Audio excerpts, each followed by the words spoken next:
ఇక గుంటూరు మిర్చి యార్డ్లో మాజీ సీఎం వైసీపీ అధినేత జగన్ మాట్లాడుతున్నారు. లైవ్ చూద్దాం.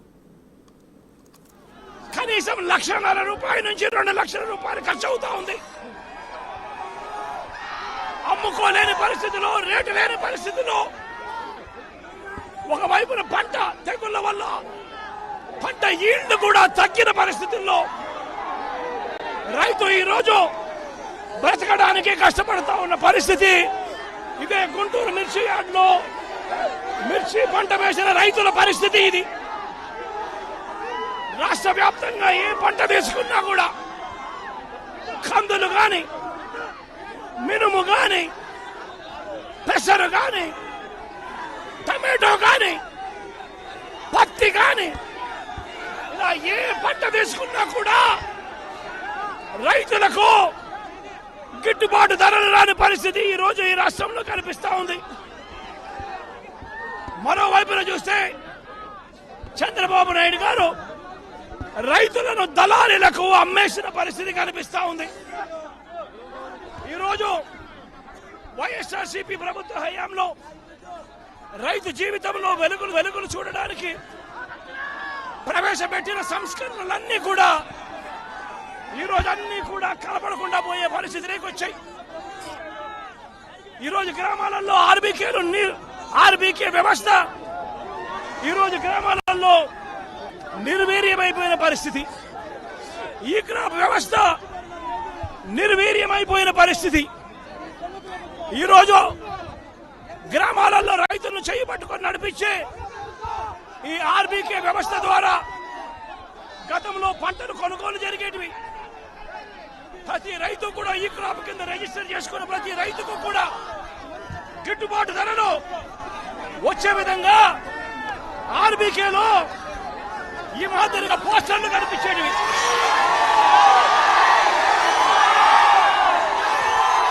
ప్రతి ఆర్బీకేలో కూడా ఈ మాదిరిగా పోస్టర్లు కనిపించేవి.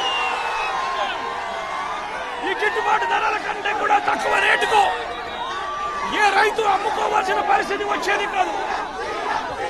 ఒకవేళ అమ్ముకోవాల్సిన పరిస్థితి ఏ రైతుకైనా ఉంటే ఆ రైతు ఆర్బీకేకి వచ్చి రిజిస్టర్ చేసుకుని 1907కు ఫోన్ చేస్తే చాలు, ఆ రైతులకు వెంటనే ప్రభుత్వం జోక్యం చేసుకుని పంటలు కొనుగోలు చేసే పరిస్థితి. ఆ రోజుల్లో ధాన్యం ప్రొక్యూర్మెంట్ కు 65,000 కోట్ల రూపాయలు ఖర్చు చేసి ధాన్యం కొనుగోలు రాష్ట్ర ప్రభుత్వం రైతులకు గిట్టుబాటు ధర ఇప్పించే కార్యక్రమం చేస్తే ఈ రోజు ధాన్యం కొనుగోలులో ఏ రైతుకు కూడా కనీస ధర రాలేదు. ప్రతి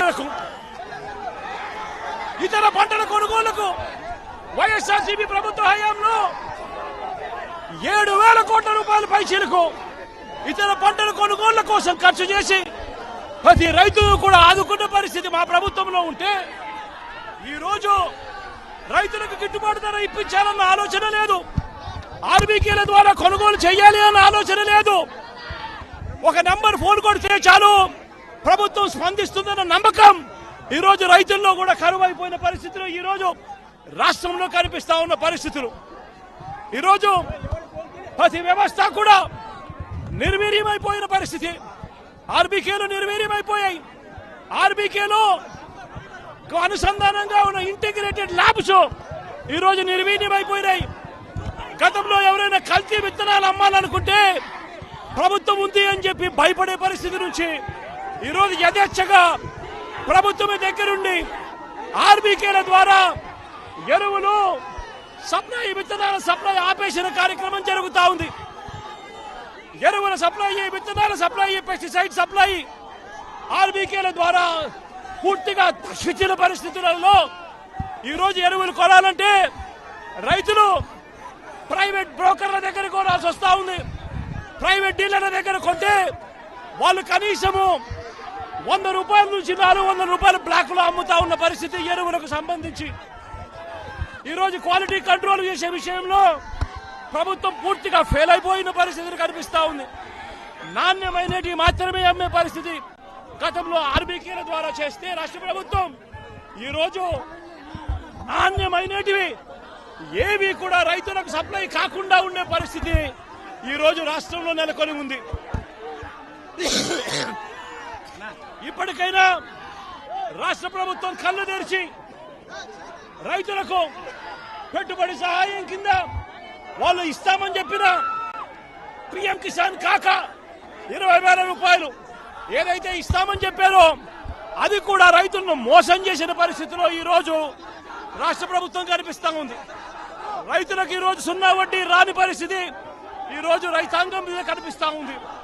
ఈ రోజు ప్రతి విషయంలోనూ కూడా రైతులు ఈ ప్రభుత్వంలో నష్టపోయిన పరిస్థితుల మధ్య చంద్రబాబు నాయుడు గారు ఇప్పటికైనా కళ్ళు తెరవాలి, గుంటూరు మిర్చి యార్డుకు రావాలి, వచ్చి రైతుల కష్టాలు తెలుసుకొని రైతులకు కనీస గిట్టుబాటు ధర వచ్చే విధంగా రైతుల కోసం చంద్రబాబు నాయుడు గారు గట్టిగా నిలబడకపోతే తీవ్రమైన పరిణామాలుంటాయి. రాబోయే రోజుల్లో రైతుల తరపున చంద్రబాబు నాయుడు గారిని హెచ్చరిస్తా ఉన్నాం. ఈరోజు ఇక్కడ కూడా పరిస్థితి ఏమిటి అంటే ఒక ప్రతిపక్ష నాయకుడు ఇక్కడికి వస్తున్నాడు అనంటే రైతులతో మాట్లాడే ప్రయత్నం చేస్తున్నాడు అనంటే కనీసం పోలీసుల భద్రత కూడా చంద్రబాబు నాయుడు గారు ఇవ్వని పరిస్థితి. నేను ఇదే చంద్రబాబు నాయుడు గారికి చెప్తా ఉన్నా, ఎల్లకాలం ఈ ప్రభుత్వం ఉండదు. రేపొద్దున ప్రతిపక్షంలో మీరు కూర్చున్నప్పుడు ఇదే మాదిరిగా పోలీసు భద్రత మేము తీసేస్తే ఎలా ఉంటుందో ఒక్కసారి ఆలోచన చేసుకో చంద్రబాబు. నువ్వు చేస్తా ఉన్నది కరెక్టా కాదా అన్నది కూడా ఒకసారి ఆలోచన చేసుకోమని చంద్రబాబు నాయుడు గారికి ఈ సందర్భంగా గట్టిగా చెప్తా ఉన్నాం, విజ్ఞప్తి చేస్తూ.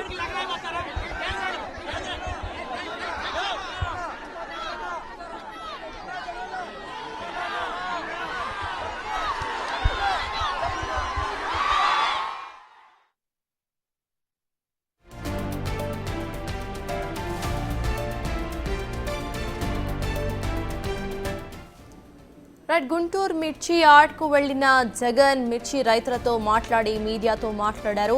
కనీస గిట్టుబాటు ధర ప్రభుత్వం మిర్చి రైతులకు ఇవ్వటం లేదు అంటూ కూడా ఆయన మాట్లాడే ప్రయత్నం అయితే చేశారు.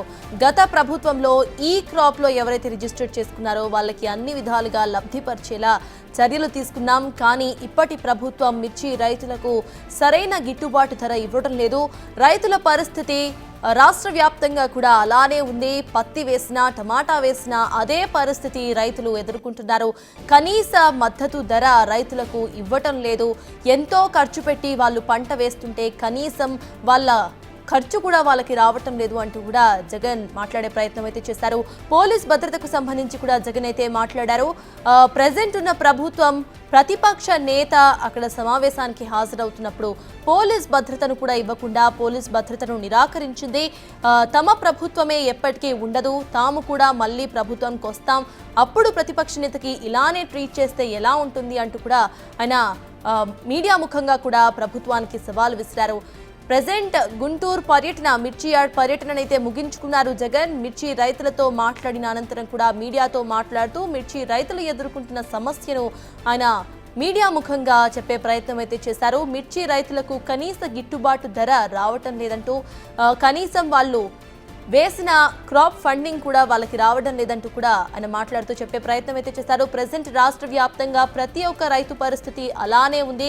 టమాటా వేసినా పత్తి వేసినా ఏది వేసినా కూడా రైతుల సిట్యుయేషన్ అలానే ఉంది. గత ప్రభుత్వంలో తాము రైతులను ఎలా చూసుకున్నాం, ఈ క్రాప్లో రిజిస్టర్ అయితే చాలు, ఈ క్రాప్ రిజిస్ట్రేషన్ అనంతరం కూడా రైతుల లబ్ధి పొందేలా తాము చేశాము, కానీ ప్రస్తుత ప్రభుత్వం రైతులను సరిగా చూసుకోవటం లేదు, కావాలనే రైతులకు కనీస గిట్టుబాటు ధర కూడా ఇవ్వటం లేదు అంటూ కూడా మాట్లాడే ప్రయత్నం అయితే చేశారు.